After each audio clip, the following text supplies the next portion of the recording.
رضا، مساء الخير يا كابتن. مساء النور يا رضا، اتفضل. دلوقتي انا عايز اسال سيادتك سؤال. اتفضل. طب انت عندك شك ان اساسا يعني اخلاق لعيبه النادي الاهلي يفرقوا كتير قوي قوي قوي قوي عن اخلاق لعيبه نادي الزمالك؟ اللي قول لي ايه، قول لي وجهه نظر، يعني ايه اخلاق؟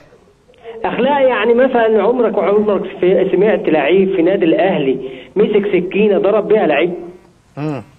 متهيألي انت دي لو كنت سمعتها في نادي الاهلي كنت قعدت تطبل عليها سنه سنتين، ولادي لعيبه الاهلي بتمسك سكاكين لبعض ويضربوا بعض ويعملوا بعض ويسووا بعض. ما هو اللعيب مشي اعتقد من الزمالك حازم يا كابتن مش اعاره.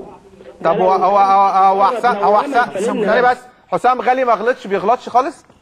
حسام غالي ده الكاوتش بتاعه فوق الدماغ.